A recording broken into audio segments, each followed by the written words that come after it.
ce que tu as vu, tu estimes que c'est mieux que ce que toi-même tu as à la maison.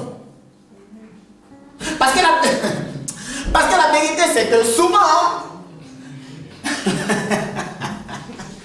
est-ce que vous voyez, c'est toi que je suis en train de parler ce matin? Parce que la vérité, c'est que la convoitise va t'amener en fait à banaliser ce que tu as pour valoriser ce que l'autre a. Et quand tu valorises ce que l'autre a, tu vas être attiré par ce que l'autre a en négligeant ce que toi-même tu as. Et tu vas commencer par croire que ton bonheur dépend de ce que l'autre a, alors que ton bonheur se trouve à côté de toi. Est-ce que quelqu'un voit de quoi je parle? Voilà pourquoi la Bible dit, il vous a été dit, tu ne commettais pas un adultère, mais je dis, si tu regardes, tu as déjà commencé à convoiter. Parce qu'il y a regardé et il y a regardé. Ah, c'est quelque chose de meilleur. Alléluia. Parce que je peux regarder Patricia comme un père regarde sa fille. Il n'y a aucune arrière-pensée. Mais aussi des façons, tu peux regarder dans un regard régationnel, un regard insistant, et papa qui l'a même mal à l'aise. Est-ce que vous voyez de quoi je parle? Tu parles avec elle, tu la regardes pas dans les yeux, tu fais un regard plongeant. Tu vois, la caméra est plongeante. Alléluia. Et quand tu vas à la maison, tu fais un rêve, tu dis, c'est elle ta femme. Non, Dieu t'a pas dit c'est elle ta femme. C'est parce que déjà ton regard t'allait te positionner quelque part. Yes. Je vous dis, la compagnie, c'est subtil. Alléluia. Il faut que tu comprennes ça en fait en réalité. Que la convoitise est un des ennemis de la manifestation de quoi? Du Saint-Esprit. Alléluia. Est-ce que quelqu'un va le comprendre? Il dit, pour convoiter quelque chose, il faut que tu l'aies vu. Tu vas voir la semaine prochaine, je vais te donner ce qu'on appelle les caractéristiques de la convoitise et comment se débarrasser de la convoitise dans notre cœur. Parce que c'est une semence. Alléluia. Tu sais, la convoitise, ça dépend. Parce que, en fait, la particularité de la convoitise, c'est quoi? Quand je te dis que tu regardes avant de convoiter, c'est parce que les yeux ne savent pas dire non.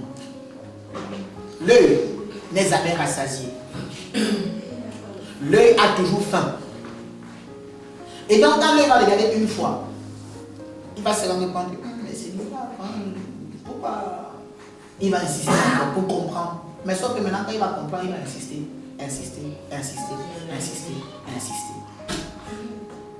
Alléluia. Amen. Je veux vraiment, voilà pourquoi je t'ai dit que je suis venu en costume bizarroïde ce matin. Parce que je veux t'interpeller en fait. Lorsque tu vas rentrer à la maison, à faire ce qu'on appelle l'autopsie de ton cœur, pour te poser la question de savoir, Seigneur, y a-t-il dans mon cœur la convoitise? Tu peux convoiter la vie d'une autre personne. Parce que convoiter, c'est envier quelqu'un. Tu te dis non, c'est pas mon frère qui aurait dû être là où il est là aujourd'hui. C'est peut-être moi qui aurais dû occuper le poste qu'il a. Mais pourtant, rien ne te garantit que si la personne qui occupe le poste qu'il a et que toi tu convoites n'est pas à sa place, rien ne te garantit que c'est toi qu'on va choisir. Quelqu'un ne comprend pas de quoi je parle. Je t'assure, tu as vu, tu as désiré, tu as envié, mais tu ne sais pas le prix que lui il a payé pour être là où il est. Et toi tu vas l'envier simplement, parce que tu veux vivre sa vie. Mais est-ce que tu connais le prix de sa vie? Alléluia. Tu le regardes, tu dis, tu vois le frère Fortuna bien habillé, glace toujours propre sur lui. Ça c'est la sapologie quoi. Et tu te dis non, j'aurais aimé être à sa place. J'aurais aimé aller dans les magasins qu'il fréquente. J'aurais aimé vivre ce qu'il vit. Et quand tu commences à développer ça dedans de toi, c'est comme ça que tu es tout doucement, dangereusement en train de glisser vers l'interdit. Et plus tu vas convoiter ce qui est autrui, c'est ce qui va t'amener à devenir un jaloux. Et le plus grand, en fait, le grand fait de la jalousie, c'est la sorcellerie. Amen. Je t'assure, tu vas commencer à désirer le mal pour la personne là. Alléluia. Je vous assure.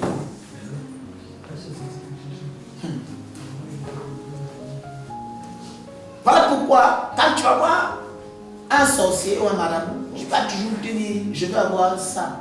Parce que si tu sais que ce que tu as vu t'appartient, tu n'auras pas besoin d'aller voir un marabout. Non, tu n'auras pas besoin. Mais si tu vas le voir, c'est parce que tu as besoin d'aide pour toucher ce qui ne t'appartient pas. Et comme tu sais que tu ne peux pas venir à Dieu avec cette mentalité-là, donc du coup, quand tu es à l'église, tu fais le Alléluia, Maria. Mais dès que tu sors, tu reprends l'ancien costume. Voilà pourquoi au début de mon message, j'ai parlé de 3 types de personnes. Les petits-enfants, c'est-à-dire les népios, les bébés spirituels, en général, c'est eux qui se comportent de cette façon-là. C'est-à-dire qu'ils ont expérimenté une expérience émotionnelle. Mais tant que la parole de Dieu n'est pas enracinée en eux, ils auront toujours tendance à regarder ce qu'il y a autrui. Pourquoi? Parce qu'ils connaissent la vie qu'ils avaient, ils connaissent ce qu'ils ont quitté, mais ils n'ont pas encore de perspective par rapport à ce qu'ils vont trouver demain. Tu sais, quand tu acceptes le Seigneur, tu sais ce que tu quittes. Tu quittes les boîtes de nuit. Tu quittes la capacité à avoir 4 copines à la fois. Dis amen si c'est vrai. Il y a des... Non, parlons-nous sans cesse, yeux dans yeux.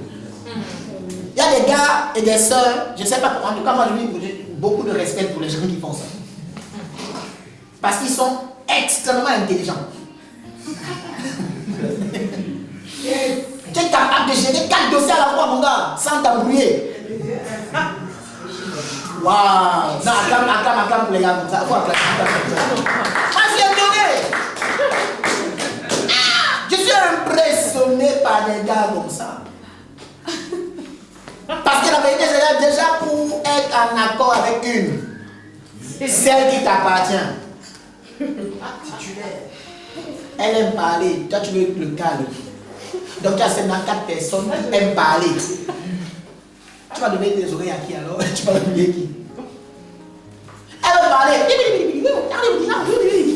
Tu pars à l'hôtel. Tu pars dans un appart city. Eh bien dit. Tu dis mais non bien. En fait donc j'étais bien à la maison. Mais qui t'a fait sortir de la maison au départ alors? Alléluia. Pourquoi tu es sorti de la maison au départ? Parce que si tu sors de la maison pensant que ton bonheur se trouve à l'extérieur, alors que tu vas trouver les mêmes dehors. Pendant que tu es resté dans le départ où? À la maison, dis-moi amen.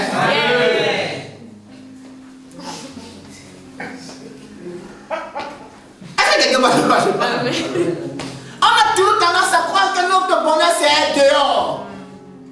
Et pourtant ton bonheur est à la maison. Mais aussi je comprends que certains qui aiment les... On nous a la peut-être elle ne sait pas se taire. Mais il y a des moments aussi il faut faire...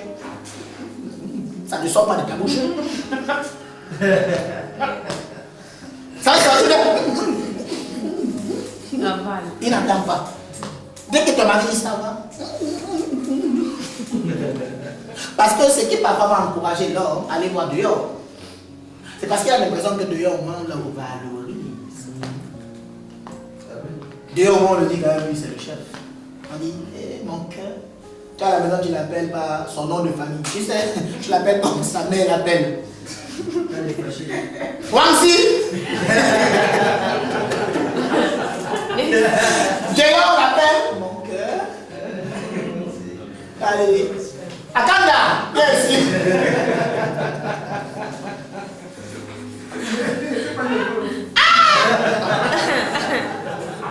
Ça ne va manger aujourd'hui. Moi, dehors, dis mon cœur, je te fais un dîner au chandelle. Kanda, c'est quoi? Pondo? Mais tous les jours, Pondo m'a dit ça. Je ne pas beaucoup quand même.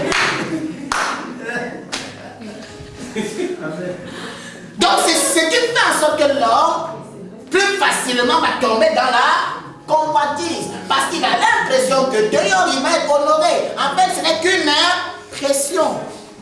C'est juste qu'au départ, les deux n'ont pas fait ce qu'il fallait pour pouvoir se respecter mutuellement. La femme n'a pas su quel était le langage de l'amour de son bien-aimé. Et le bien-aimé n'a pas su comment il faut qu'il s'intéresse à la bien-aimée. Ils sont tombés dans ce qu'on appelle une logique de familiarité. En fait, quand on est dans un couple et qu'on tombe dans la convoitise, c'est parce qu'en fait, on s'est tellement habitué l'un à l'autre que tu n'as plus l'impression de trouver utile d'être en permanence en train de désirer séduire celle que tu as séduit il y a quelque temps. Tu t'es tellement habitué à elle. Tu dis non, elle me connaît déjà. Non, même si tu portes un caleçon troué, c'est pas grave.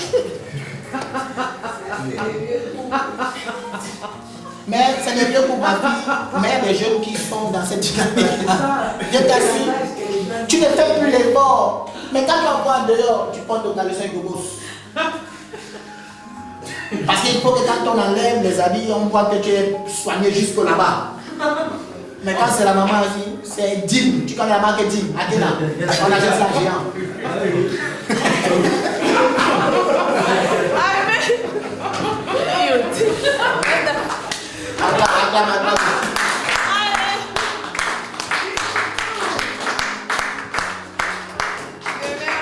Alléluia. Amen. Voilà pourquoi je vous assure, la convoitise est subtile. Dans ce matin, je vais t'inviter, je t'ai dit, ce n'est qu'une introduction. La semaine prochaine, on va développer, je vais m'arrêter là pour aujourd'hui. On va développer en profondeur la semaine prochaine. Mais il faut que tu comprennes quelque chose de capital et de fondamental. Si tu dois retenir quelque chose aujourd'hui, c'est qu'on ne convoite que ce qu'on a vu déjà quelque part. Et donc moi, je veux que ce que tu avais vu chez ta partenaire, que tu redécouvres ça en fait, au lieu de regarder de ton regard sur ton partenaire a changé. Il faut que tu retrouves le regard que tu avais sur ton partenaire avant. Et ça, c'est une des clés. Là, je te donne une clé en anticipation qui va t'aider en fait à sortir de la convoitise. Parce que quand on convoite en fonction de ce qu'on a vu, accepte de regarder ta femme comme tu l'as regardé le premier jour. Accepte de redécouvrir que c'est ta femme que tu aimais savoir. Quand tu l'entendais dire allô, tu dis je suis brave. Parce que tu entends sa voix. Parce que maintenant, quand elle t'appelle, tu hésites à décrocher. Parfois, encore elle. Tu dis quoi? Que Dieu te bénisse. Amen.